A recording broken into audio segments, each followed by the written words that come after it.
Senate will please come to order. Because we adjourned, we are come back to the sort of top of the day, which includes the question of whether there are any announcements to be made. Seeing none, and we have no House bills for reference, that will bring us to the orders of the day. And my understanding is we are moving down on the calendar to the calendar on page 3572, where we have H 687. 687 was read for the first time and was referred to Committee on Natural Resources and Energy, which consider the same and recommend that when the bill be amended, the bill ought to pass. The bill is then referred to Committee on Finance, which also considered the same and recommends that when the bill is amended, the bill ought to pass. Further amended. And then the bill went to the Appropriations Committee, which also recommended that when the bill be further amended, the bill ought to pass. With that, please listen to the second reading of the bill. H 687, an act relating to community resilience and biodiversity protection through land use. Now you've heard the second reading of the bill, and for the report of the Committee on Natural Resources and Energy, I'd like to recognize the senator from Addison. Thank you, Mr. President. I hear people say it once in a while, and I'll say I don't usually. It's my honor to be reporting today H 687, an act relating to community resilience and biodiversity protection. A bill that takes on two challenges. One is to continue to grow and develop Vermont in wise ways that protect our natural resources, that honors our 50+ year heritage of wise development and conservation resources, while also addressing the fact that we have a housing crisis and we are looking for ways to grow and develop well, while also enabling our state to develop more housing and through more innovative programs in the years ahead. For senators, we have, if you look, there was an addendum that everyone has received on their desk. That is the report of the Natural Resources and Energy Committee. It's followed by a proposal of amendment from the Finance Committee, which looked at the financial pieces in the bill, of course, as well as the report from the Appropriations Committee. This report was voted out of Natural Resources on the 17th of April, which is a long time ago in the world of legislation. And that was because the bill needed to travel to two other committees, and the two committees that have worked on this bill in tandem, the Senate Economic Development Committee and the Senate Natural Resources Committee, had issues that we identified issues, but we needed time to take further testimony, refine the proposals that are in the bill, and then come to an agreement between the two committees of what an enhanced version of this report would be. That enhanced version is the handout that came today. It's a proposal of amendment from members of the two committees. So before going into the report, I'd like to yield please to the chair of the Economic Development Committee. The senator from Addison yields to the senator from Chittenden Southeast. Thank you, Mr. President. Just before we started, we were getting a really important history lesson on Act 250, and we were getting it from a member who has a long history with Act 250, the senior senator from Windsor. And it actually means a lot to me that he's here for this, that he is a signatory to the final amendment for this, because it demonstrates the full spectrum, I think, of people who are looking generationally and very pivotally at how we really live back into those full values of Act 250. I think some of us almost have it committed to heart, but compact village settlements with working lands and natural areas around it. And when people come to Vermont, I think they can tell that it doesn't look the way it does by accident. You know, you look over on one side and you see Ben and Jerry's cows and a beautiful red barn. You look on the other side and you see an old church steeple and clustered historic housing. And, you know, you go on a little farther and you see our many, many millions of acres of forests. And it's a pretty special thing to behold that we've been conceiving and building upon since highways essentially came to Vermont. And probably before that with a lot of agriculture that actually took away some of that old growth in those natural areas. You would not see me standing here supporting this bill if we weren't acknowledging that a compact village settlement does not mean a gated community. It does not mean that any of our neighborhoods, municipalities, and areas designed and designated for density were able to continue to exclude people using the municipal and state regulatory regime that we fall under. A lot of what that looks like is both housing providers that do fully permanently affordable housing and developers of housing that we hope is affordable to all, staying under those Act 250 jurisdictional thresholds because they are worried that someone, a neighbor, a small group of people, even though 80% or more of Vermonters want to see more housing growth, are going to take them to court over and over again through multiple appeals processes, and they will not be able to achieve either the project at all that they've envisioned or the density of the project that would allow your average Vermonter to afford something. Your Committee on Economic Development, Housing, and General Affairs has been working extremely hard for a long time on not just affordable housing, but home ownership. And our country is starting to recognize that the biggest barrier we have to home ownership is the number of units available to people. We need units that are duplexes. Many of us started in duplexes, and that's why we ended discrimination against single-family zoning, against multifamily housing, and ended single-family zoning last year. And we made a promise, some of us did, to our communities that when we came back this year, we would let them lead the vision overall for what kind of development they wanted where in their municipalities. And we would take Act 250 out of the equation, starting with housing. We had a stakeholder group, some of whom are in the room, that worked long and hard before we got here, and many of them have been involved for decades in this process, to finally say, these are the areas where we don't have a question about the land use. This is not an Act 250 question anymore. These are areas that are ripe for development of housing, commerce, industry, manufacturing, etc. They are dense, they have significant infrastructure, and Act 250 simply serves to scale back a project that otherwise could be inclusive of more people. Given that context and agreement that we came here with, that fully puts together tiered maps over the course of the next 3 to 5 years, it was very important that we recognize we have a housing crisis now. We have a housing crisis that we had before the pandemic. It was made significantly worse in the pandemic. We have seen the largest growth in the price of housing that we have seen in history, and we have some of the lowest vacancy that we've ever had in history. We have such dangerously low vacancy that we heard from people who are not willing to have their property condemned because they would have nowhere else to go. They have no other housing they can find. So given that reality, we then had a couple of major flooding events, and those flooding events damaged 5,000 additional units of housing in the state. Many people who experienced that damage are rebuilding. Some don't have the resources to do that well enough and are still living in impaired housing.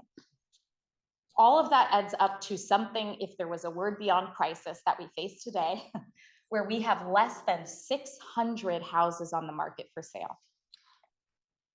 And the bill before you today creates immediate exemptions beginning July 1 to start building that housing even more affordable housing, perpetually affordable housing, but extends those exemptions to all types of housing, because we know that if you are constrained in the number of units you can create, that is an additional cost per unit. And going through multiple court processes adds additional cost to the ultimate payer for that housing. So first you see the focus on Act 250, and then on some cleanup from the Home Act with some municipal changes. And then you see a lot of other ways that our committees, actually 4 committees, if not more, came together to look at other barriers to creating housing in the state. And before I yield back to my colleague, the senator from Addison County, I'll just say, we're asking for people's patience and to bear with us. But we have never been closer, in my mind, to achieving the promise of Act 250 and the reality of an inclusive Vermont. And I hope people will listen with grace, patience, interest in what we're doing. We also didn't benefit from having a mid-session check-in on how we're doing on housing and land use, because this bill is not only coming to us from the House in the form of H687 or from the original housing bill of economic development in S311, or an additional bill from natural resources, S308, but we also took some of the good policy work in H829 and H639 on accessible, available housing, and tried to put it in here as well, so that really the entire chamber and all of your constituents' voices were heard in this process. And it's taken us to the moment we find ourselves in today. Thank you, Mr. President, and I yield back to the senator from Addison. Senator from Chittenden Southeast yields to the senator from Madison. Thank you, Mr. President. As described, we have a report that's 2 weeks old, and there has been a significant additional amount of work that's been done in the interim. Procedurally, we have a report that we need to move and then hear the finance and appropriations reports on. And the slightly awkward position for all of us is that we have continued to do work, and today's handout actually reflects the current thinking of the committees. So with the leave of my colleagues, rather than report out the work we will propose to replace, we could go through the old and the new entirely. My sense is that it will be a lot clearer, and more to the point for people to hear what we are actually going to be trying to move forward with the help of our colleagues today at second reading. So I would then refer people to the handout from today. And just as a reminder, this is all the things related to housing, Act 250 and municipal law. This is the first 70 sections of the bill. The balance of the bill remains the original underlying report that it's unchanged. That is the reports that relate to finance and to appropriations. So I'm on our smaller version handout, section 1 on purpose and construction. We've talked about this a little bit already. But I'll pause to read it because it puts together everything we're aiming to do in here. The purpose of this chapter: protect and conserve the environment of the state, support achievement of the goals of the capability and development plan, and a conservation vision of the goals passed last year, 30 by 30, 50 by 50, while supporting equitable access to infrastructure, including housing. So this is the first time that we've moved housing up to be a co-equal partner with our overarching vision of conservation and healthy development. How do we get there? So the first thing we do is we establish the NRB, because it's always had a purview over things more than just natural resources. It's about land use and development more generally. The name is brought into sync with its actual scope of work. It comes to the Land Use Review Board. As we talked in the sort of huddle before we got going today, We create a nominating board akin to the way we do a judicial nominating. We then have appointees that listen to the governor, and the governor then makes the appointments. As you might imagine, we end up, there's provisions in here to make staggered appointments in order to have this board for full-time directors along with the chair. We don't currently have that structure. And why do we need such a board? Because as we move away from permitting using Act 250, triggered by project, and moving to a more general plan, we by land, for instance, where you're developing, we need to be able to develop maps that implement that well. And we need to have a process for how Act 250 evolves and uses mapping related to triggering, not just a project by project review. We've already heard a little preview on the tiers 1A, et cetera. We'll get into that, but the notion is to make clear the areas where we want to see development, and particularly with a focus on housing in this bill. There are the ordinary provisions related to removal from the board or disqualified members, or the ability of a board member who is on a case to continue after retirement until that case is resolved. In section 3, we get into the details of the land use, how the land use review board nominating committee is stood up and operates. Again, it's very much akin to the ordinary process we use for not bringing judge nominations forward to the governor. In section 4, we have rules offered for rules of procedure for itself and the district commissions, where a board procedure for approving regional plan maps, which are adopted as rules and issued as guidance, and to ensure that the maps are developing consistent with the rest of the bill. We'll get into more details as we spell out what those maps entail. In section 5, we get to the powers of the board and district commissions. And in section 6, we talk about personnel. In order to staff that board, quote unquote, professionalize the board, they need more capacity.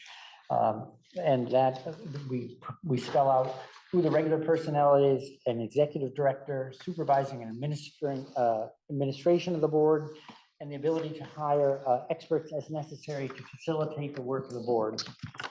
In section 7, we get into notice of applications, hearing, and commencement of review. So now we are within again Act 250, and need a moment. That's squared away. It shifts the burden of providing notice of applications to the district commissions, and they're posted on the board's website. It also includes a provision for posting land when there is a project that's going to require Act 250. We're all used to seeing the Z permit sign out front on a house. It's just said this project is also subject to Act 250. So it's a public notice and engagement process. In section 8, this is to facilitate the work of those under permits, that you can self-certify whether you're in compliance with the permit. And the report is then, this is an easing of work. And instead of having a board necessarily have to go out and inspect every project in process, that an applicant can self-certify. It's still legally binding, so you need to be truthful, et cetera, of course. But as a method of facilitating the activities of Act 250, it was seen as a way of helping the program operate more smoothly. In section 9, we get into Act 250 fees. So this is a preview of what's coming with tiers and tier 1A. Again, that is the prime development, particularly for housing area that we're going to be talking about. Establishes a fee there. In section 10, we set up the land use free board positions, and there's an appropriation. for the attorney in order to support the work of that board. In section 11, the land use review board appointments, there's revision of authority. Now we provide some dates for when the board appointments are made, namely July 1, 2025, following that whole nomination process. And then at that point, once this new board is appointed, stood up, that's the point at which the Natural Resources Board becomes the modernized Land Use Review Board. Conforming in sub C, we make conforming changes in order to make statute comply with practice. In 11A, we get into an Act 250 appeals study. So I previewed this before. A major bone of contention was there are stories. They are, so sometimes say the plural of anecdote is not data. The data on the performance of the Natural Resources Board in reviewing permits and including appeals is timely. However, but we want to address the fact that for some people, the outliers are problematic. What we're really looking for is the timely legal resolution of questions of the application of law. Does Act 250 apply or not? And the emphasis is on merits and timeliness. We're not sure how to best do that. The right to appeal is fundamental in law. You should have redress to the courts or an appellate body in order to make sure the law has been fairly applied. At the same time, there are stories of the use of appeals, repeated appeals, that become obstructive in nature. This is the judgment of some people involved in the projects. We want to take away the obstructive nature of appeals and get to a timely answer based on merits. So in section 11A, we create a working group based on last summer and fall's working group that brought us the heart of the tier system in this current bill and the professionalization of the board.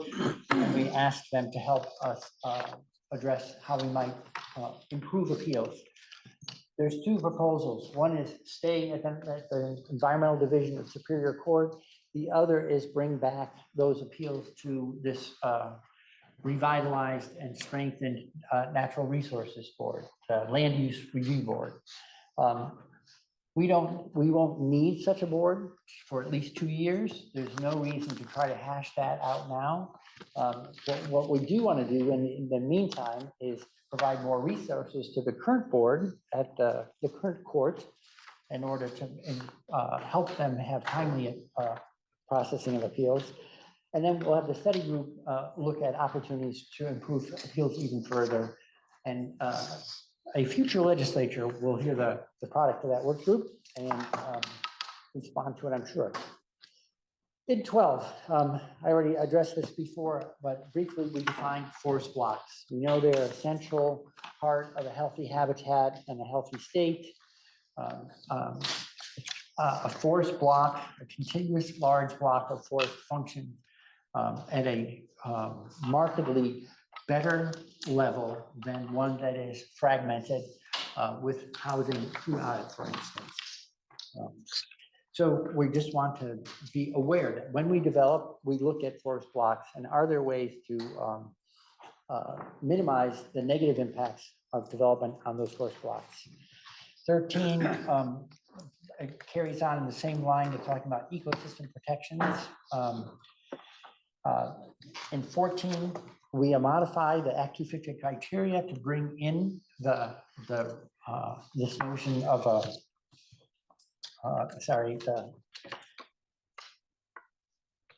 the forest blocks and habitat connectors need to be defined. We don't have a well-defined body of law operating right now to protect them. So one of the best ways we figure things out is to go through a rulemaking process that ensures that all stakeholders are engaged in a very orderly process that brings forward rules back to this legislature so that we all can review the work product before it becomes operative legally. In 15, we move into resource mapping as part of to facilitate that work in rulemaking, we need to know where things are. So there's mapping related to forest blocks and wildlife corridors. In 16, this is a provision that addresses a important industry in the state of Vermont, the wood products industry that is under stress. I think everyone's aware, if you're producing commodities, that could be logs out of the forest or milk on a farm. Either way, it's a very tough marketplace to be in. So we're looking at making it a little less expensive for people who are in this business by changing the ratio of offsetting soils from up to 3:1 to 1:1. In 17, we talked about this briefly before also. There are, the simple version of this is you grow blueberries on your farm, your next door neighbor grows strawberries, rather than the two of you having farm stands. One of you might have the farm stand and you bring the strawberries next door and sell them at your neighbor's farm stand. This addresses the fact that we have some lack of clarity in terms of how municipal law applies to those on-farm businesses, as well as how Act 250 is or is not invoked. So the stopgap measure in this is that we list qualifying products, what can be sold from a neighbor's farm, and then we also just permitting or lack of permitting that's required under Act 250 for such a on-farm accessory business. 19 is back to the road rule, which I mentioned earlier. So again, the notion is when you have forest blocks and habitat, when you start to break them up into fragments, that there are impacts on wildlife, impacts on water quality. So we want to have a way for Act 250 to basically see projects that are proposing to develop a driveway of 800 feet or more, or a collection of driveways that are 2,000 feet or more.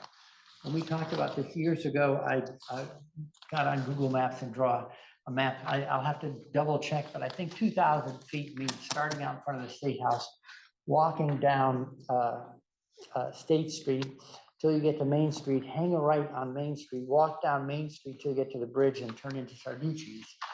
It's a long driveway before you would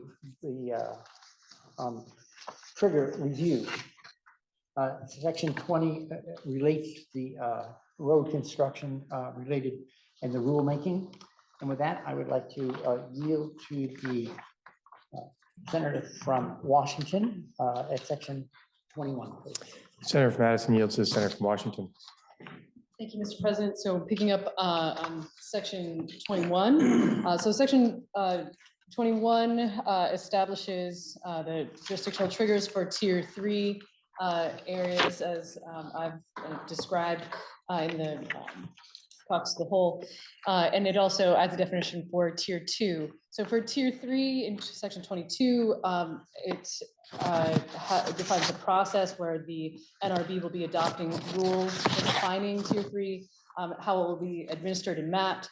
It also directs the board to convene a working group, as I mentioned, and then also to with a vast set of stakeholders, as I mentioned, and also to solicit input from municipalities and landowners that might have tier 3 critical natural resources on their properties. And just to reiterate, the critical natural resources will be defined by rule, and the rules will be determined as to whether and how to protect these specific natural resources. And the list includes that have to be considered: river corridors, headwaters, habitat connectors, riparian areas, Class A waters, natural communities, and others. And so tier 2 is anywhere that is not already defined as tier 1A, 1B, or tier 3. And so section 23 well, actually, I should say, section 23 through 26 are sort of updating some of the work that we did last year with the Home Act. Section 23 repeals the exemption that we had for up to 24 units of housing in downtowns, neighborhood development areas, village centers, with zoning, et cetera, mainly because that's going to be replaced by some interim exemptions as well as some long-term exemptions. Section 24 removes keeps the section that we passed, or that removes the cap for priority housing projects, or I should say it extends the sunset for that up to 2027.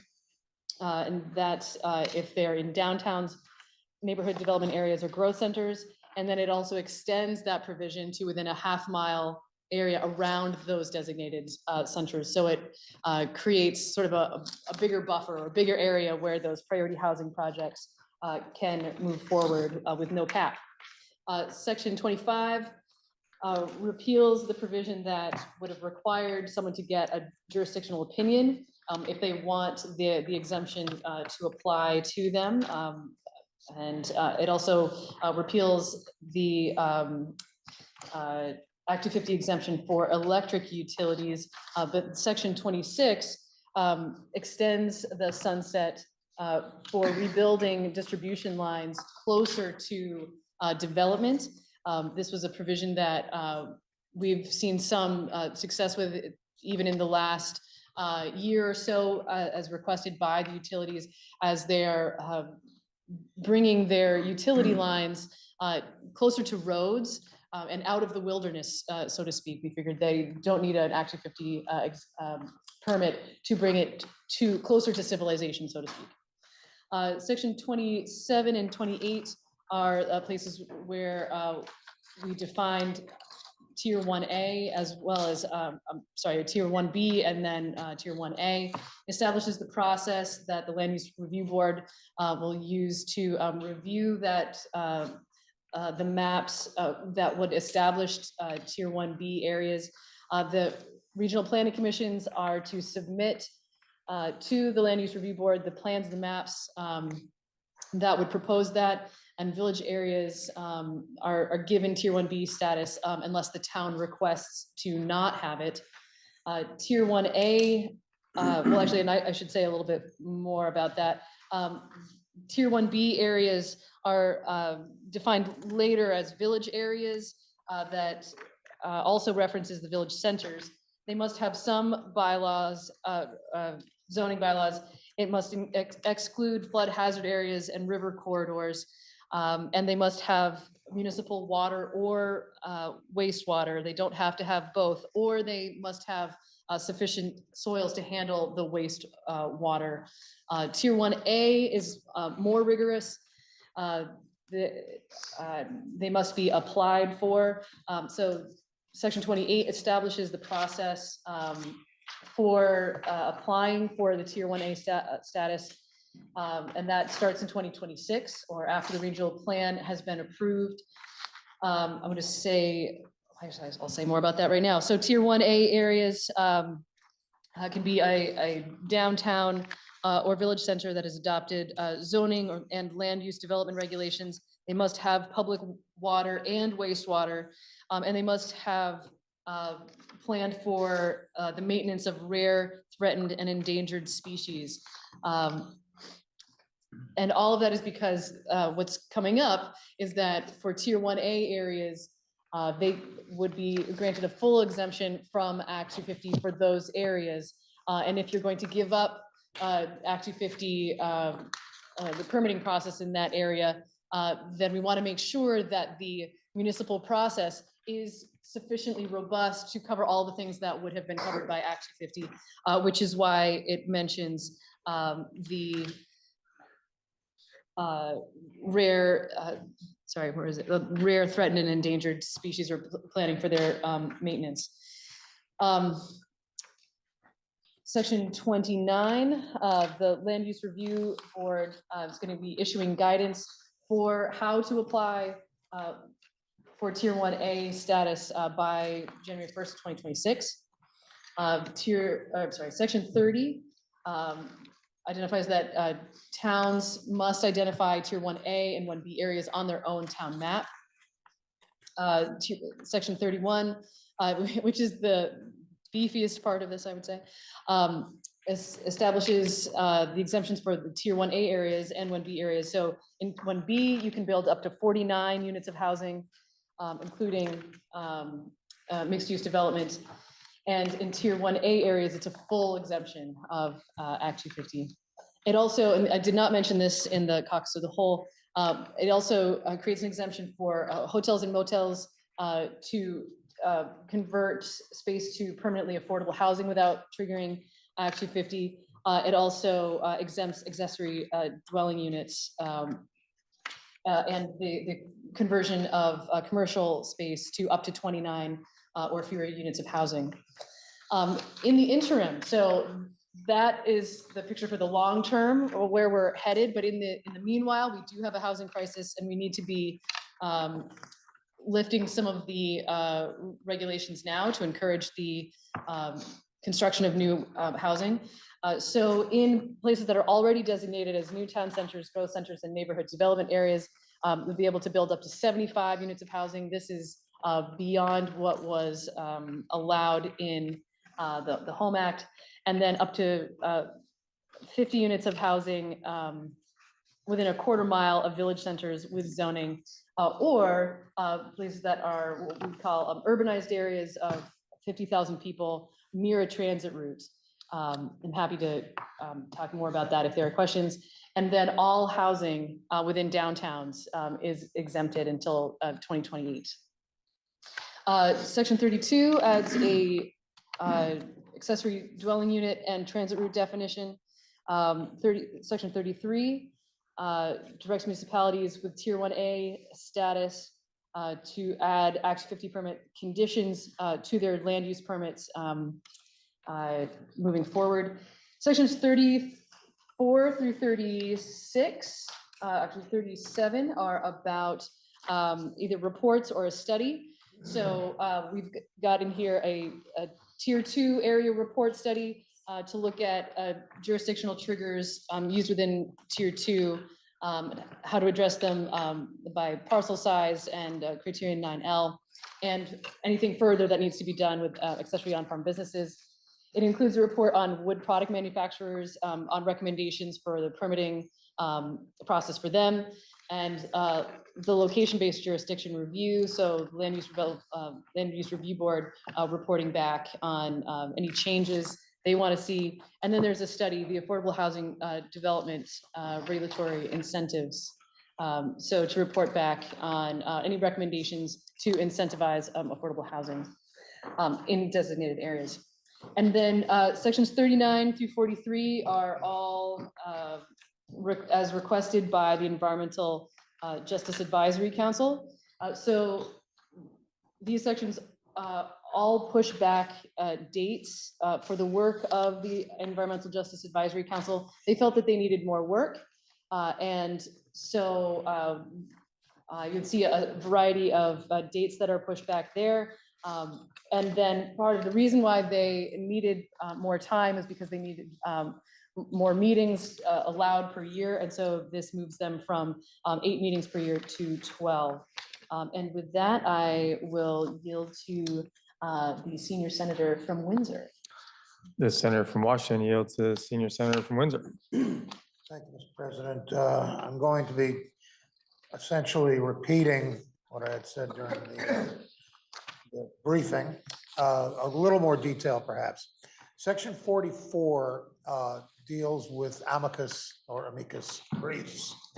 The reason there is a need to do this is that in a recent ruling, the court refused to allow an amicus brief specifically because it had not been explicitly authorized by the legislature.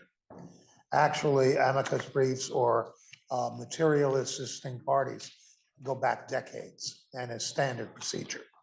And this long-standing standard procedure ceased to exist precisely because of the lack of an explicit legislative authorization. So that's what section 44 does, is it gives that legislative authorization. And again, an amicus brief, an amicus is a friend of the court. And it is someone who is not a party, not with a particular property interest in a case, but with opinions and information and something to offer. And it's at the discretion of the judge, the extent to which the amicus brief will have an effect. Section 46 deals with the duties of the Regional Planning Commission.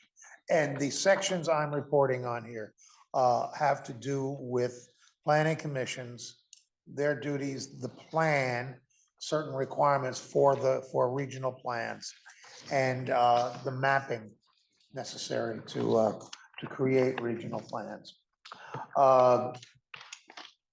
Section 47 adds climate resilience, mitigation, and adaptation.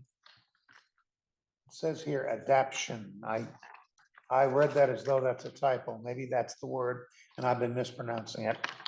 In any case, I'm going to say adaptation because I feel more comfortable saying it to the purposes of the regional plan.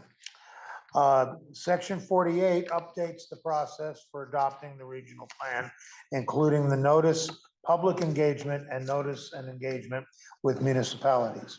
Plans are required to be approved by the Land Use Review Board, an acronym LURB, which has been a source of constant amusement when you were made. Updated regional plans shall be adopted by December 31st, 26. Section 49 is the section that I give the most attention to. This is it updates the elements required to be included in the regional plan and future land use maps, including the new land use map categories to be used in the Act 250 tier process. The Regional Planning Commission, this is section 50, the Regional Planning Commission study, which is that there should be a study of regional planning commissions to better serve municipalities and the state in light of their new duties. And with that, I will yield to the junior senator from Windsor. The senior senator from Windsor yields to the junior senator from Windsor. Thank you. If you have not been riveted by the state level planning and zoning changes that you've heard about, get ready, because municipal zoning and planning is what we're going to be talking about next. So as you've heard, Act 250 conceptually started to look at our zoning and our planning, but over time, municipalities have also created their own planning commissions, DRBs, design review boards, and have put in place all sorts of processes. What we were informed of by Senate Economic Development was that there were barriers that developers were experiencing, not just on the Act 250 level, but also at the municipal level. So the next sections that I'll be reporting, 51 through 67, take away some of the ability for municipalities to regulate those developments. And I will tell you that these sections I had particular problems with. So I think it's a little bit of karma that I'm the one reporting them, because I have come around on the majority of them. So starting with section 51, it strengthens the language that would change from should to a shall for required data on the housing needs and targets as it relates to town plan. So meaning they have to consider those things. They shall, not just should. 52 cleans up a misinterpretation that was popping up throughout the state related to S100, the Home Act that we passed previously. We heard that local municipalities weren't actually honoring what we felt was the legislative intent of allowing for quadruplexing on a single family or single home zoned lot. That means you could have 4 units by right. And we were hearing that some municipalities, based on the way it was written, didn't necessarily allow for that to happen. So we wanted to clarify that language. We did that as it relates to, in addition, in section 52, we also looked at allowances for areas served by wastewater, for density. And then we also have a provision that does not allow the limitation of unrelated individuals to be in a dwelling. This is a long-standing provision that in some ways has been used to discriminate. We felt that it was important to call that out. Section 53, there's been a shift of the use of many of our hotels and motels from being just motels and hotels, but actually being necessary tools for affordable housing. For example, my mother is on the wait list right now for one in White River Junction, where a hotel is being converted into housing for folks in an affordable housing needed situation. This section limits the way that a municipality can regulate that development. It essentially exempts it from municipal regulation in many ways. Section 54, again, these are all taking away what municipalities currently can do, limiting the barriers that we heard developers say they were experiencing. Section 54 limits the allowance of town municipal zoning on parking spaces. So a town can no longer limit certain uses of certain ways that they previously could regulate parking spaces. 55 continues on that theme of parking spaces, where we require municipalities to round up, basically to count what may have been a half parking space to count towards a whole parking space when they're looking at development. And 56 is the effective dates, which would be July 1st of 2024. 57 allows for a lot coverage bonus of 10% on lots that allow access to a new or subdivided lot that does not have access to a road. So you can kind of picture that. If you're given the ability for access, if that location it wasn't served by a road, you get a benefit in your own development. We also heard loud and clear from Senate Economic Development that they were hearing on the timeliness of appeals by developers who were going to municipalities. So they were not only experiencing situations at the state level, but they also felt that they were being delayed and appealed and not being heard on the municipal level. So we updated in hopes to help reduce that problem. We have municipal appeals there's a higher threshold for the appeals. Oh, apologies. Let me do 58. I'm getting into 59. Section 58 updates the decision issuance time from 45 days to 180 days. And then 59, a municipal appeals now, the threshold cannot just be 10 people interested in an appeal to actually be able to put one forward, but to 25. We went back and forth on these sections. And ultimately settled on the number 25 rather than a percentage because we felt that would be clearer in statute. Section 60 was deleted. You may notice if you have the handout, it's missing. That's because it was deleted. Section 61, the environmental division will hear a case. We are now requiring the environmental division to hear a case within 60 days of filing and an issuance of a decision within 90 days. Section 63 and 64 are taken out, but previously they were municipal and regional planning resiliency funds. And that was also, I believe these are the sections where we had the removal of 2 positions, one for ACCD at the very least. So they were in there, they're not funded, not there anymore, but maybe in the future, perhaps. 65, this will repeal the Downtown Designation Board on July 1st of 2034. So that's 10 years from now, to give flexibility as we roll out that tiered system that you heard previously described. And as we establish the exciting STEP program that you're about to hear all about. This section also repeals the State Downtown Board and replaces it with the Community Investment Board, another exciting term you're about to hear. So section 66, this is the bulk of the change that you'll be hearing about from me. The first piece of section 66 defines multiple terms, including the Community Investment Program. It describes that LURB. You get a definition of the Land Use Regulation Board here. It describes things like sprawl repair and the Vermont Downtown Program. And that's in 5801 if you're following within if you're actually looking at the numbers in your pages. Then in 5802, it creates the Community Investment Board I just told you about. And it has so many designees, so many excited people to be on this board. It includes the secretaries of ACCD, Transportation, Natural Resources, the Commissioner of Historic Preservation, a designee from the Director of Racial Equity, a person of the governor's choosing from a short list from BNRC and the Preservation Trust of Vermont, a person appointed by the governor from a short list from a list by the chamber executives, so not the Chamber of Commerce, but the group of chamber executives like your local chamber who runs it. It's that group of people. It also representatives from local government, one which will be appointed by the Vermont League of Cities and Towns, and two from the governor. The state treasurer, the executive director of the bond bank, and the Vermont planners also have a designee. It will be staffed by the department. We have advised them to meet quarterly and that they will elect their own leadership, kind of classic creation of a board language you'll see in there.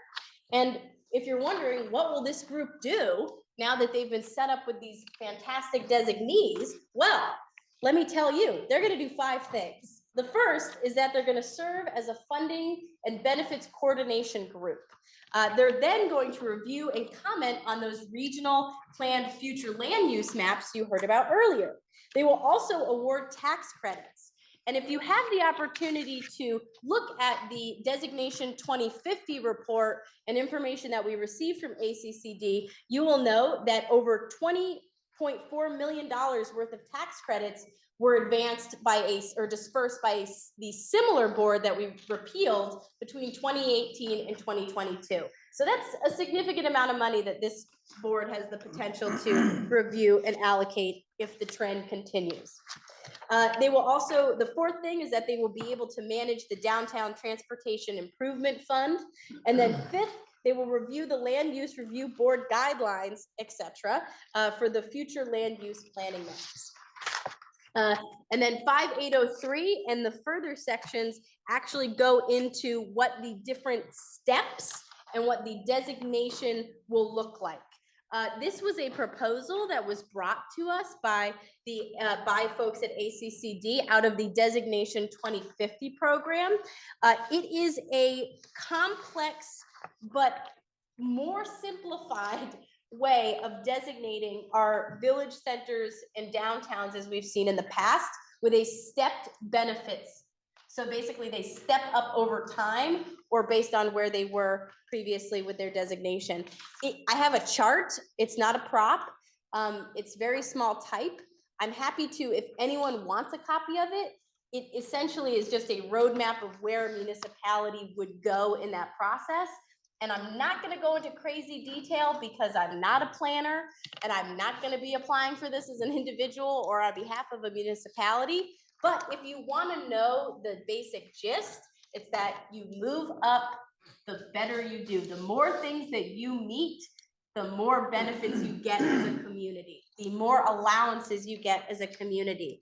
And many of our towns already have things like what we call cores, like village centers, new town centers, that get benefits that would then be, they would have a counterpart on a step with this new process. So an example of that would be that they get municipal planning and grant priority and planning assistance. So that would be available to any municipality on any of those steps. But if you really wanted to get access to the priority for state office buildings, you'd have to be step 3. So there's all sorts of benefits like that. You can see what we're trying to get our municipalities to achieve. We also have the Better Places program, which if you're familiar with the Better Places program, it's been a wild success and it allows for placemaking programs and we're just moving it around. And we see that the program will be sunsetting in July 1st of 2024. And then section 67, we have a municipal technical assistance report that DHCD will recommend a procedure for providing interagency technical assistance for municipalities who are participating in the programs that I've enumerated before. All of that is under this chapter going into effect by December 31st, 2025. And at this point, I would yield to the Chair of Senate Economic Development to report the remainder of the sections. But before I do that, I did just want to make one note, which is I deeply appreciate the senator from the Chair of Senate Natural Resources for the teamwork approach that he took to us working on this bill, because we have decades of institutional knowledge from senators who were a part of the creation of Act 250 or were or had served in a public service role. So I do just want to thank the Chair of Senate Natural Resources for including those voices, and especially to the two senior senators who I'm referring to. So thank you to the senator from Orange and the senior senator for Windsor for the multitude of history lessons that we received on this bill. I would now yield to the Chair of Senate Economic Development. The Senator from Windsor yields to Senator from Chittenden Southeast. Thank you, Mr. President. I have a few preamble type notes that I want to offer, but before she either leaves the room or yields to her other legislative council colleagues, as we exit the sections on regulatory reform, I want to offer my deep thanks to Ellen Jakowski. None of us would be here doing this if it wasn't for her patience and sticking with us on this process. And I mentioned this briefly before, but if you ever happen to go in her office and after you admire all of her paper cranes from the pandemic, she also has comics of every single time we've tried to thread this needle on local and statewide land use and regulatory reform. It's a lot of broken down cars. And I think, at least for her sake, though I won't put that pressure on her, we'd like to get this car started and put it in drive and give her a new comic to put on her wall, only to give her the brief opportunity to stop having to navigate between the two committees for just a little while. And with that said, I hope my committee feels the teamwork. We started to look at the final changes to this bill this morning, since we went through some of the major final negotiations last night and fact-finding and details. I would, of course, welcome any members of my committee to get up and offer their remarks, as they have decades as well of experience, which I think I really highlighted last year during the HOME Act, as having former mayors, former auditors, people incredibly engaged in their communities, in local government and beyond. And so I appreciate all of them, and I hope they will all feel free to add their expertise to this process. What I'm about to go into touches on both the rest of the bill that was in S311 that became part of the consensus report out of Natural Resources in 687, as well as much of the language that was reviewed by your Finance and Appropriations committees. So I'm going to do my best not to simply give my finance report before it's timely and before people have an opportunity to weigh those provisions on their own. But I will say that many of the same tax mechanisms and appropriations show up in the original bill as it's been voted out of each committee, and then live in the finance report that's in front of folks toward the end of the addendum. So with that said, the first section that I want to highlight has to do with our downtown and village center tax credits. This is a very popular program that has an appropriation of $3 million. It is oversubscribed and continues to add value. We wanted to, at some point, raise the amount of available funds, but this was not the budget year to do that.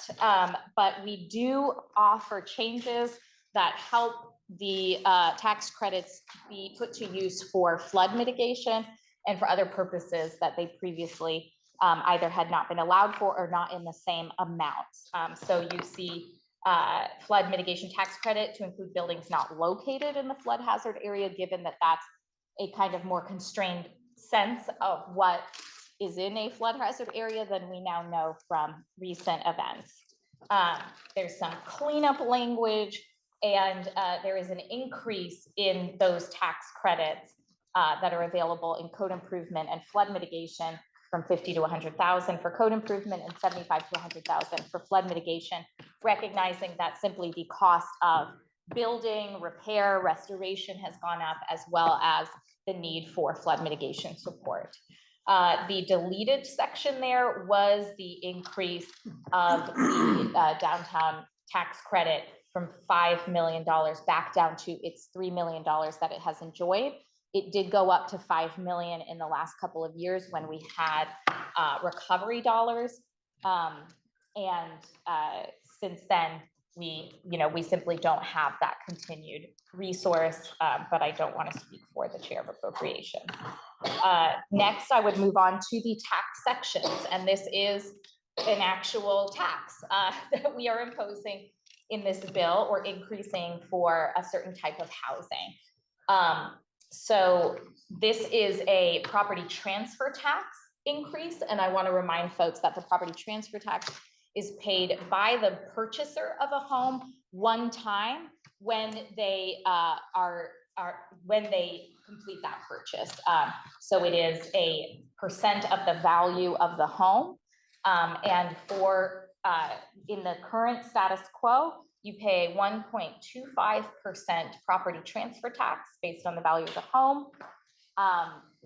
It's one time, and much of the money goes to either the general fund or the Vermont Housing Trust Fund, which is used to fund affordable housing.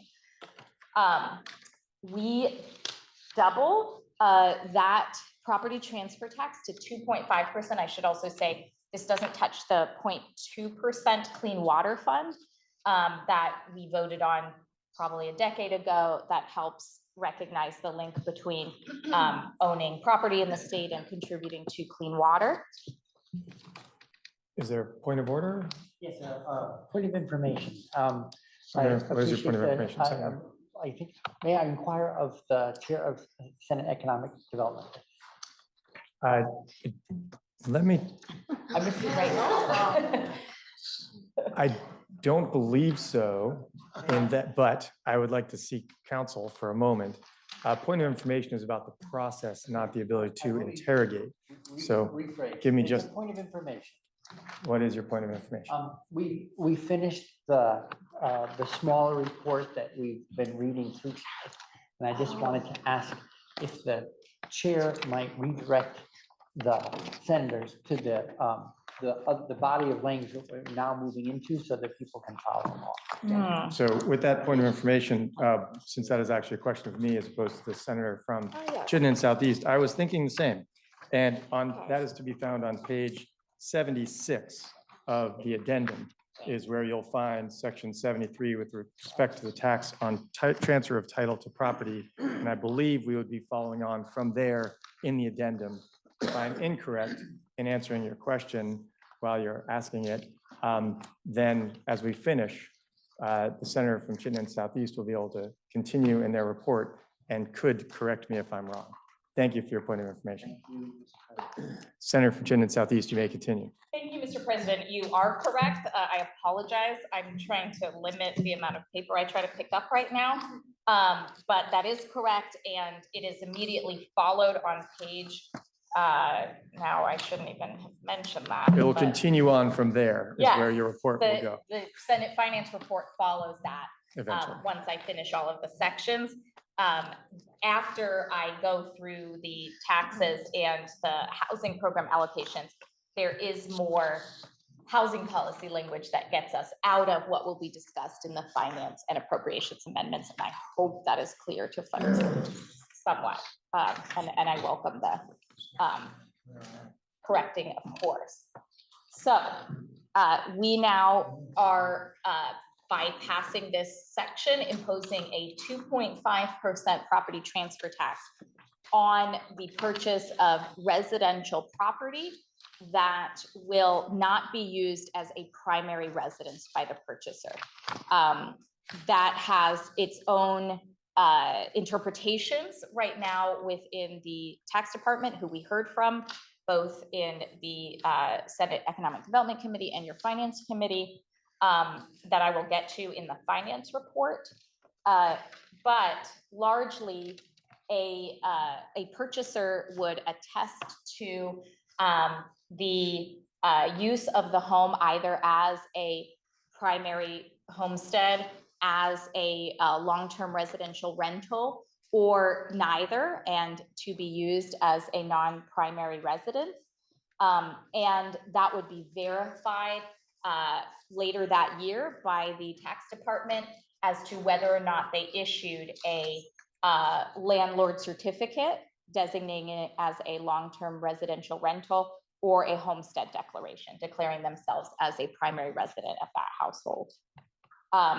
The 2.5% increase raises about $12.85 million, but we will go into some detail about changes that your finance committee made to that overall amount of money having to do with tax administration when that amendment comes up. But all of the further appropriations that you see or that you will see live within that $12.85 million raised within the bill.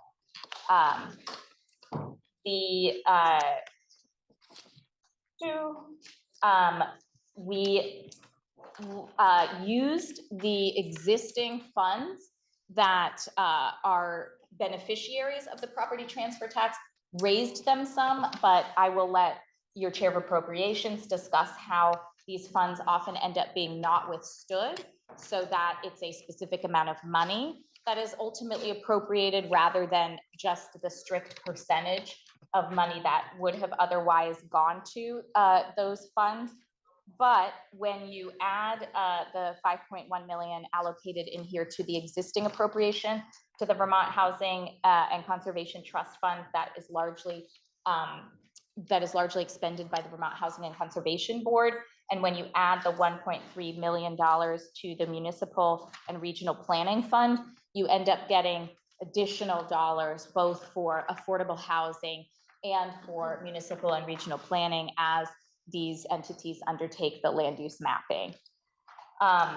Sections 75 and 76 were deleted because originally your Senate Economic Development Committee wanted to determine how the additional increment of that 1.25% tax increase for second homes would be allocated long-term to the trust fund and the regional planning fund. But of course, that is ultimately a decision of your appropriations committee, and the formula change on top of the existing formula was a bit confusing. And so those amounts, at the wishes of your appropriations committee, will continue to be not withstood, but are likely to get additional dollars than we previously had from this ongoing tax increase.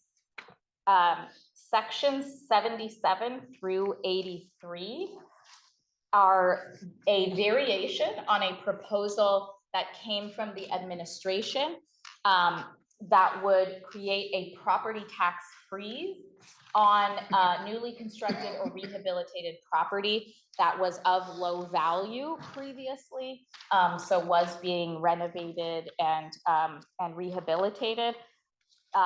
It was going to be quite costly. The proposal was in designated areas that these properties would be eligible for up to a 5-year property tax freeze. Between the work of multiple committees, but particularly your Committee on Finance, that turned into a 3-year property tax freeze on properties in flood impacted areas. And that's further defined, and we can go into that in the amendment. There had been a property transfer tax freeze, or I shouldn't say freeze, but an exemption from the property transfer tax on blighted properties that would have cost $400,000 that we could not find the money to make up for in our allocations. And so that has been removed. And Section 85, what is sometimes affectionately or unaffectionately referred to as the Wake Robin tax exemption. This is something that some of us hear more about because of who our neighbors are at Wake Robin and in Chittenden County. But the reason that I wanted to have this conversation once more with the committees of jurisdiction is because without, getting too much on my soapbox, I see it as a very valuable tool at some point for senior housing to be able to roll your housing costs and your long-term care costs into the same payment plan for your end of life. So what this does only at Wake Robin, unfortunately, it could happen other places, is your monthly payment covers both your housing and then your long-term care. So your life wouldn't be fully disrupted. You wouldn't have to leave the premises should you need a higher level of care. This kind of financial package in Vermont only exists at Wake Robin, and the long-term care component is taxed. In other places where you're in a skilled nursing facility, et cetera, and receiving long-term care, the same tax is not applied. My hope is to continue this conversation long-term about how we create more compassionate and affordable senior healthcare for folks that keeps them on a continuum without disrupting their lives and possibly waiting in hospitals while they try to find a suitable care should they need a higher level of that care. But we didn't have $500,000 to fund this tax exemption this year, which is quite a steep amount, and that is deleted. What you're going to see in the next sections, I'll be slightly more brief on until the finance portion, simply because there are a lot of the same appropriations that we have in here, but at far reduced amounts. Our original list of appropriations from S311 that lived on in the Natural Resources Amendment that became H687 honored our aspirational desire to fund lots of housing programs. We, with the property transfer tax and living within that amount, we brought that overall amount of appropriations down about $60 million. And so you just see in these sections a significantly reduced amount of money, and your chair of appropriations can speak to this in her report as well, but some of these programs also live in other places in the budget. So we simply fit what we could and what your Economic Development Committee felt strongly about in that small amount of increment that we raised with the second home property tax. We are now going back to some of the original tenets of S311 that have to do with other ways that we try and create more housing that is affordable to people. We have had long conversations about landlord certificate disclosure and landlord registries or rental registries in both chambers. And I think something that was at least news to me, and I think surprised others on the committee, is that much of that information had been public for a long time. You could find the name and the address of those properties previously and the number of units. And some have taken advantage of that, some were not aware of that, but the biggest consumer of that information has been the Vermont Housing Finance Agency in partnership with the Department of Housing and Community Development to help create housingdata.org, which is a great website. If you haven't been, there's no Vermont qualifier, it's housingdata.org. And it tells us a lot about each of our communities, the rental vacancy, the home ownership rates, how many people who are employed in the community, live in the community, a lot of really valuable information. So in a exchange, a show of good faith with our tax commissioner, we allowed for greater privacy of that rental information in exchange for getting far more data that is useful in the aggregate for ensuring that we're advancing housing solutions. And the data includes the price of a rental unit, a way to contact the landlord should there be some kind of emergency that they need to help respond to, which we saw a little bit in the flood. And so we then make sure that Vermont Housing Finance Agency and Department of Housing and Community Development, as well as Vermont Emergency Management, have access to that aggregated data, or in some cases, specific contact information should they so choose to need that information either in an emergency or to create a better picture of our housing and our rental prices in the state. You know, we have a lot of guesstimates about the cost of rent in Vermont, but this change will give us a lot more information that's far more accurate in each community and how much rents are either increasing, decreasing, or staying the same. Short-term rentals often come up in this, in the public discourse and certainly in this body. Short-term rentals are something that our committee is keeping our eye on. We try to talk to a lot of stakeholders in that conversation. As some know, certain municipalities have gone to eliminating short-term rentals by requiring that even those who use those platforms extend the stays to 30 days or more, which makes them then long-term residential rentals. 2 communities have done that, Burlington and Ripton.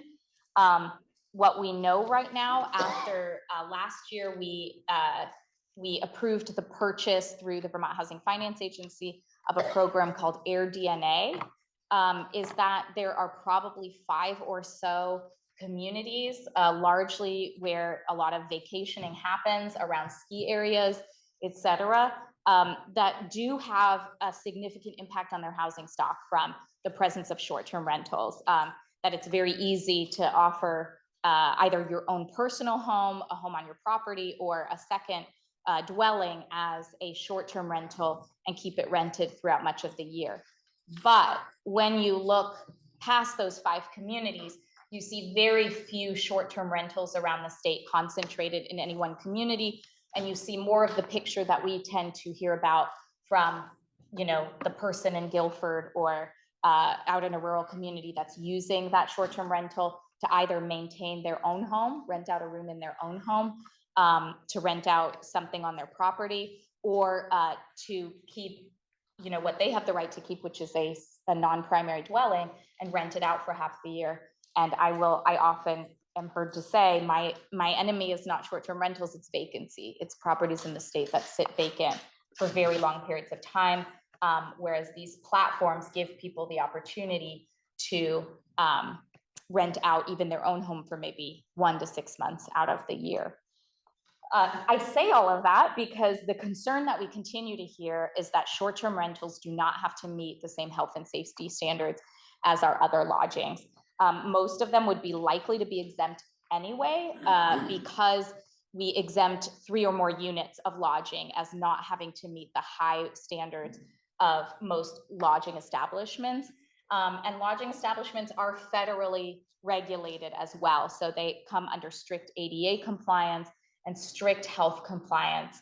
And the concern that they often raise is that short-term rentals that are more informal don't have to meet that same bar.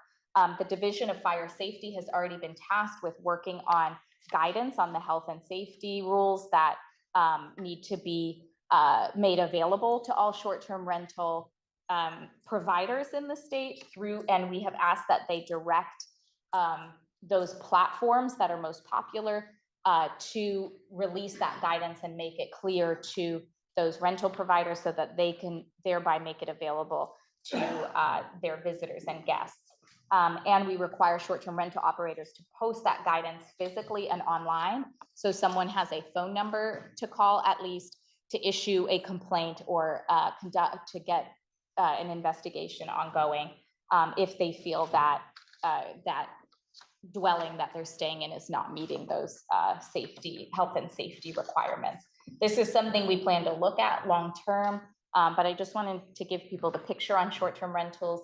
Currently, Vermont has the lowest percentage of short-term rentals owned by outside of the state investors in the country. It is about 3%, but of course we keep an eye on that figure because we often hear legitimate concerns and worries that large Wall Street investment companies will come in and buy half a town and turn it into short-term rentals. So, you know, it's something that we continue to monitor, but for now we're asking for greater health and safety guidance for short-term rentals. Sections 102 through 105 are various forms of flood disclosure. So a lot of attention was brought to the current flood disclosure practices, or perhaps the lack thereof in Vermont, after July's flooding events. So we mirror what is required in over 30 other states, and we talked to Senator Sanders' office about this, that requires flood insurance disclosure. So the requirement that you might have to carry flood insurance when you're conveying real property or purchasing a home. We have stronger language about flood risk disclosure because you're not quite making the same decision when you sign a rental agreement, purchase a mobile home, or take over a lot lease in a mobile home park. And so we require more disclosure of any damage that might have occurred in the past, or things that the person should be made aware of who's either signing a rental agreement or purchasing a mobile home. Speaking of mobile homes, I just always like to remind people that these are our most affordable units of housing.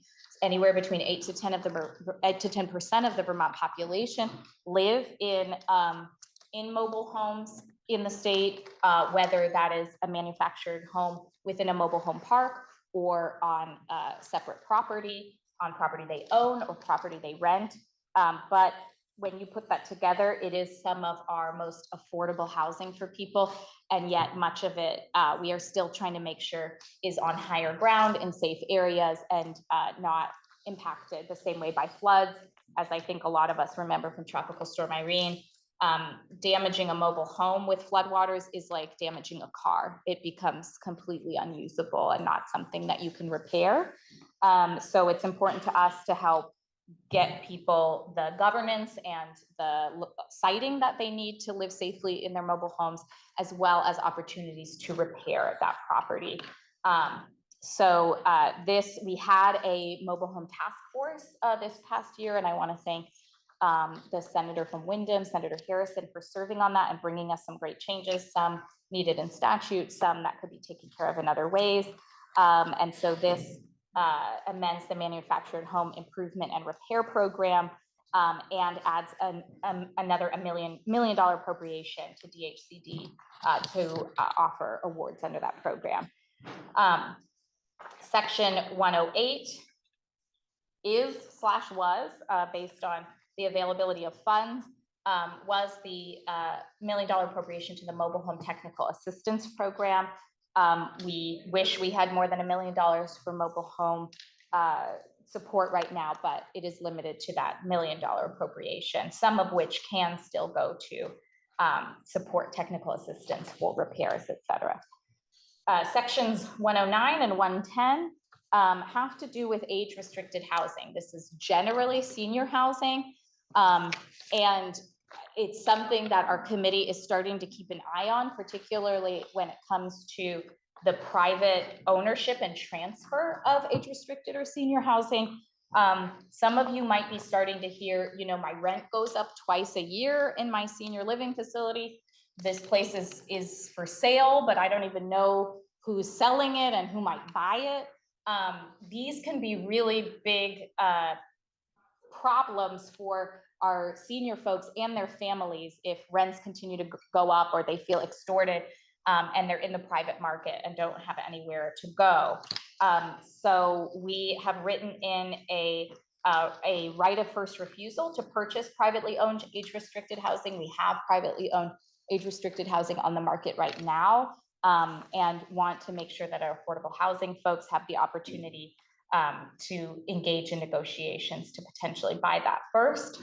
And that we have something that requires some rental increase notice for mobile home parks, so that often our Department of Housing and Community Development can ask for any information on a certain percentage rent increase if you live in a mobile home or rent a lot. And some of you may have experienced this. We often get a notice when that happens. So we want to start a similar process where we have more information about rental increases for private senior housing. So this is, in my mind, the beginning of us looking more at senior housing as a very precious resource in the state and recognizing there's a lot of non-permanently affordable senior housing that we need to be paying attention to. Finally, well, not finally, but for the most part, we have a few reports and studies. We were trying to lean on the side of reports, since those are things that we don't have to pay for the same way. So we have long tried to look at land banks as a way to consolidate blighted property and add value to it, let the municipality have more freedom there. This came up in an even bigger way after the flood, in recognizing what future land we might need, not only for permanent housing, but that has water and sewer infrastructure for FEMA trailers, and other uses that we might want to be keeping our eye on. So we're asking DHCD to report back to us because they're excited about the idea, but we haven't gotten very far on any details that are actionable in statute. We have a report coming back to us next year from the Treasurer's Office.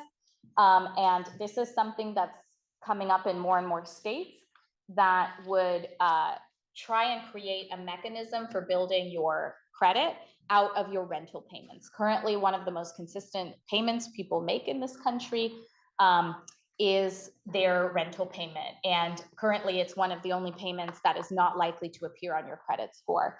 We'd like to work with the Treasurer's Office to try and institute new programs that are very well facilitated now by technology, where landlords would buy in and there would be much more ease in getting your rental payment onto your credit score. Champlain Housing Trust already does this to great success, and it has helped people build credit. Our own study that we have asked for as your Economic Development Committee is a landlord-tenant law study. We have heard a lot about the eviction process from all stakeholders. You know, for some, it is seen as long and onerous, and they lose a lot of value as a landlord if someone is living in the property for an extended period of time through an eviction. For others, it's seen as far too abrupt and unequal. Who is evicted, why, and how? We are trying to look at bringing stakeholders together to really give us a clear indication of what directions we might head to improve landlord-tenant law and make the eviction process fair and transparent. There is a long-term affordable housing study committee that was requested, I believe, by the other body that Vermont Housing and Conservation Board would lead, to look further at a plan for long-term affordable housing. I will pause here and the chair of appropriations can correct me, but our FY25 budget allocations, once you include these, has more money for housing than the House budget proposal. So in FY25, we make a commitment to housing that is the strongest commitment that's been made thus far in the legislative process. We can have a conversation about committing future legislatures to use their taxing capacity or to spend that in a particular way. But this was a way to compromise and recognize that we do need to invest in housing. No one agrees with that more than I do, but that we should do it in a sustainable way and really take a look at the right sources of revenue and the right allocation. The final change also is from the finance amendment, but has to do with this Natural Resource Board transition. We are asking the Natural Resources Board, now the Land Use Review Board, to do a lot of work. We're asking them to do that soon. And previously, the budget had allocated dollars for that professionalized board to be seated in July of 2025. We moved that up to July 31st. Is there a bat or something? Okay, to January 31st of 2025, so they can get to work a lot sooner because they are a professionalized board now. That costs money, so we allocated $400,000 from that property transfer tax for that purpose as well. People have questions about the effective dates. At least some of them relate to the Finance Committee report. So with that, Mr. President, already thanked Ellen. I certainly want to thank Pat, Kirby, John, Ted, others in JFO and beyond for all of their help managing the thoughts, wishes, and concerns of 4 different committees in this process. I believe I should yield back to your chair of Senate Natural Resources and Energy for their final votes.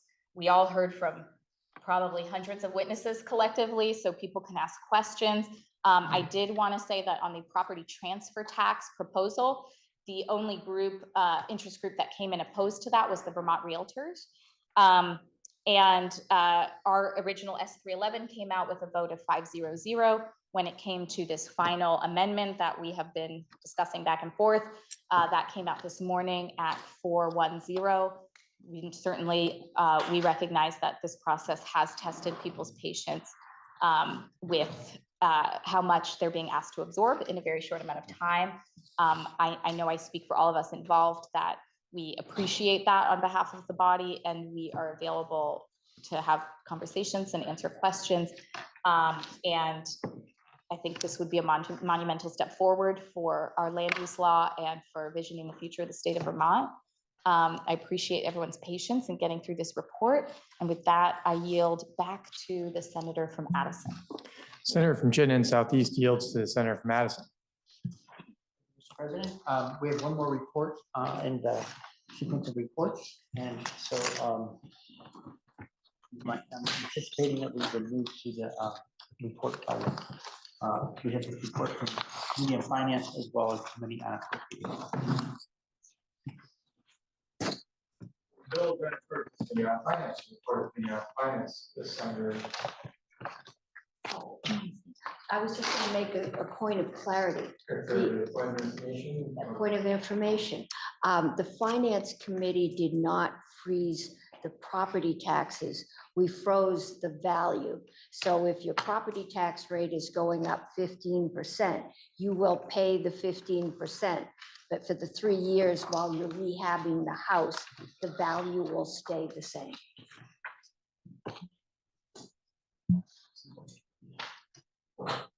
The bill is then referred to Committee on Finance for the report of the Committee on Finance, Senator from Chittenden Southeast. Thank you, Mr. President. And I am happy at any time to yield to my chair, who can make sure that we don't say anything indelicately. And she's absolutely right. A property tax would still be paid at a particular value, but would be frozen. So it's a property tax freeze. I will try not to go back over ground that we just tread. What I will say is a bit more about how we allocate the funding, because that will lead into your Appropriations Committee report. But it was important for the Senate, your Senate Finance Committee, to talk about that overall 12.85 million, because some of the amendments in Senate Finance brought that amount down. So we started with this overall 1.25% increase to 2.5% for the property transfer tax on non-primary residences. But we made two significant changes that brought down that amount of money of 12.85 million by about $2 million. And again, I'm gonna either let your chair of finance or your chair of appropriations speak to any really specific amounts. But our first change was recognizing that there is a existing category within our property categories used by the tax department for seasonal homes or homes that are not considered suitable for year-round use. And we did not want to impose this tax on those types of properties. Some would call them deer camps. That category is not fully utilized because we don't separate those categories out beyond homestead property tax and non-homestead property tax. But we have an estimate that if you took that rough percentage of what properties are considered not habitable for year-round use, you would lose $1 million of this property transfer tax. And then our commissioner of taxes graciously agreed that he would be able to mechanically implement this tax, even if the administration has different feelings about imposing the tax, but that he very fairly asked for another month beyond July 1 to start implementing the tax. So the tax, in the effective dates, you'll see that tax takes effect August 1, which is still tight turnaround, but we appreciate that because we would be losing probably the height of the rental, the height of the property transfer market in the month of July. So that cost us about another $1 million. We left the reduction in that $2 million to your Senate Appropriations Committee to make the final decisions about. But our amendment did allocate those funds. So I will return your attention back to section 86 first, which I don't know what page that is. But section 86 is 10 VSA 699. This is language that came to us from the House. So it's not an appropriation of money. It is amending our very successful VHIP program, Vermont Housing Improvement Program, it's currently limited at a $50,000 allotment for rehabilitating a blighted property or bringing it up to code. This increases that cap to $70,000 if you are making the unit accessible. I think we've all heard a lot about the ways that our disability housing community feel left out of making sure that more units are accessible to them, that their range of options are much more limited. And this was a way to acknowledge that. You can also use the funds for accessible parking. And programs like our Vermont Housing Conservation Board programs can treat tenants with disabilities as more of a priority for funding. I believe in the addendum, section 86 amendment from finance is on page 112, just to help folks and help you navigate.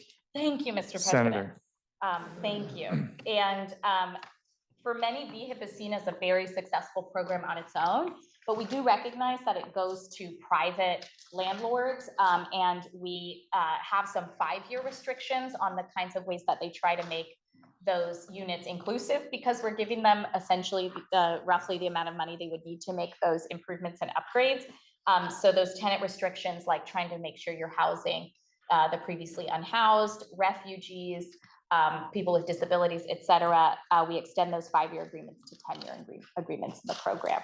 Next, you'll see that we unfortunately in your Senate Appropriations Committee deleted $1.9 million from the VHIP program. I will let your Chair of Appropriations speak to that because there is still money for VHIP elsewhere in the budget. Section 88 establishes a resident services program run through AHS and VHCB to recognize that when we already give a lot of money to the Vermont Housing Conservation Board through the trust fund, and they should be also prioritizing the needs of residents with disabilities and to support more services to retain people in housing. We are placing people out of motels into a lot of more situations that we hope will be more permanent, but that also requires retention dollars and services so people can stay housed.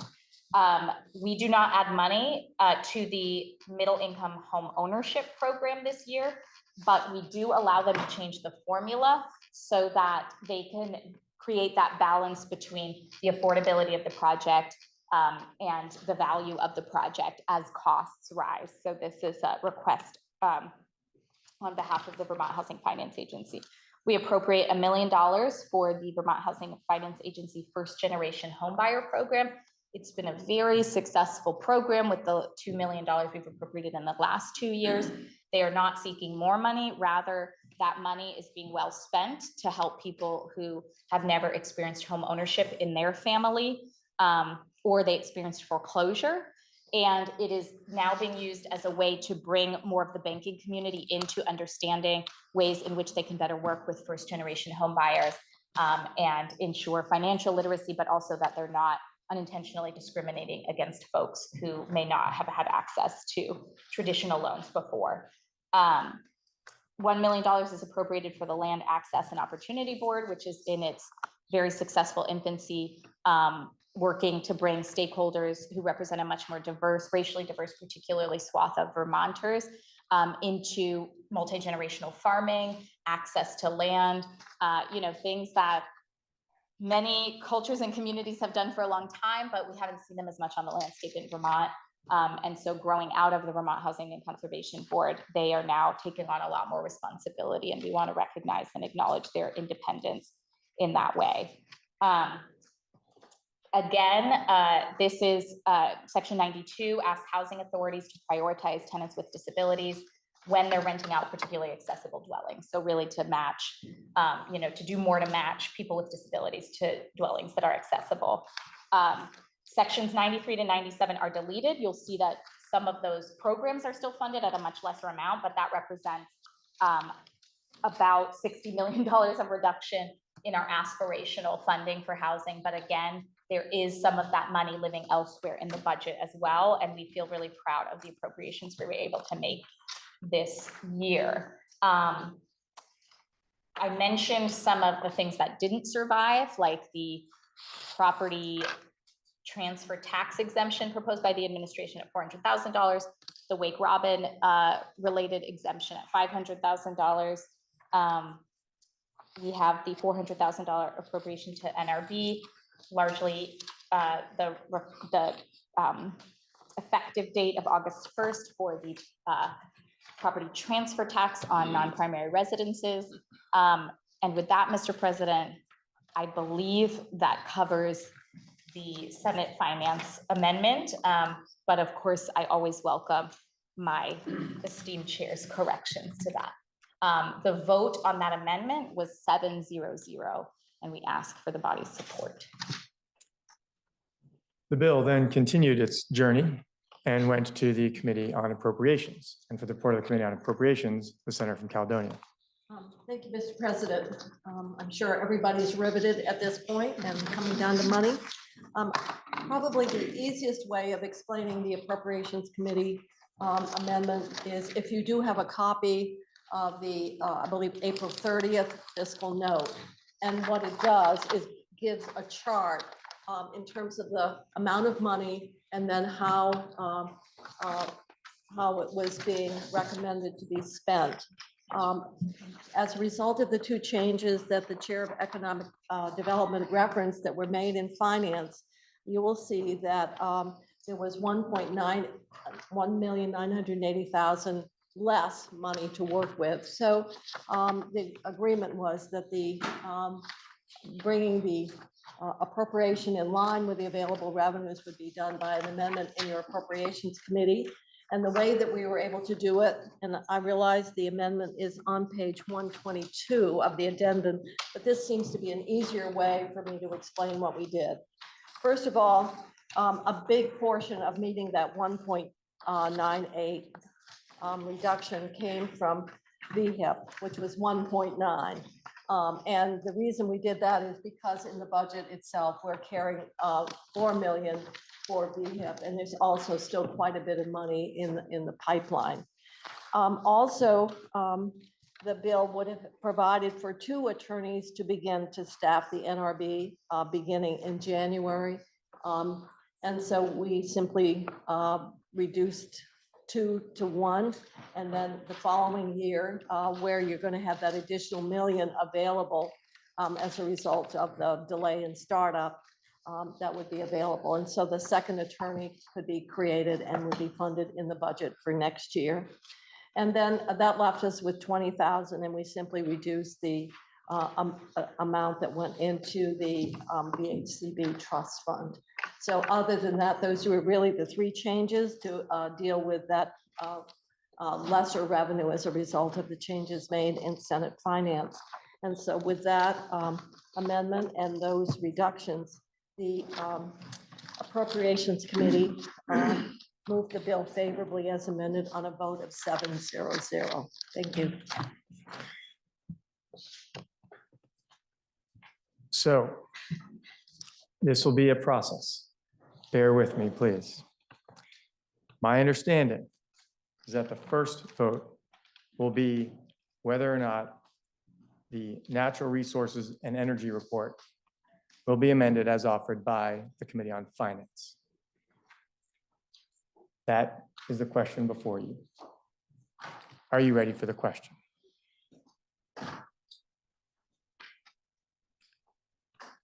If so, all those in favor say aye. Aye. Those opposed indicate by saying nay. The ayes have it, and you have amended the report of the Committee on Natural Resources and Energy as offered by the Committee on Finance. The question now is, shall the report of the of the Committee on Natural Resources and Energy as amended be further amended as offered by the Committee on Appropriations. Are you ready for that question? If so, all those in favor, please indicate by saying aye. Aye. Those opposed indicate by saying nay. The ayes have it. And you have further amended the report of the Committee on Natural Resources and Energy as amended with the amendment by the Committee on Appropriations. We are now to the third vote in the process, which would be to amend the Natural Resources and Energy Report as amended, as offered by Senator from Addison and others, as was in the handout that you should all have on your desks. Are you ready for that question? If so, all those in favor, please indicate by saying aye. Aye. Those opposed indicate by saying nay. Nay. The ayes appear to have it. The ayes do have it, and you have further amended the report of the Committee on Natural Resources and Energy as offered by the Senator from Addison and others. The question now is, shall the bill be amended as offered by the Committee on Natural Resources and Energy as amended? Are you ready for that question? If so, all those in favor, please indicate by saying aye. Aye. Those opposed indicate by saying nay. No. The ayes appear to have it. The ayes do have it, and you have amended the bill as offered by the Committee on Natural Resources and Energy as amended. The question now is, shall the bill be read a third time? Are you ready for that question? Roll call. Roll call has been requested, I believe, by the Senator from Franklin. Are you ready for the question? If so, the Secretary shall commence to call the roll.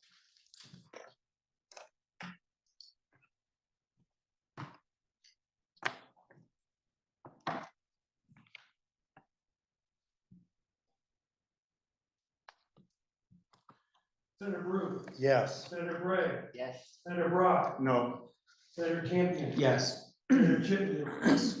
Senator Clarkson, Yes. Senator Collmore, No. Senator Cummings. Yes. Senator Hewley, Yes. Senator Harvey, Yes. Senator Harrison, Yes. Senator Hashim. Yes. Senator Ingalls. No. Senator Kitchell, Yes. Senator Lyons, Yes. Senator McDonald, Yes. Senator McCormick, Yes. Senator Norris. No. Senator Pershlet, Yes. Senator Ron Hinsdale, Yes. Senator Sears, Yes. Senator Starr, No. Senator Bihowski, Yes. Senator Watson, Yes. Senator Weeks, No. Senator Westman, No. Senator White, Yes. Senator Williams, No. Senator Renner, No.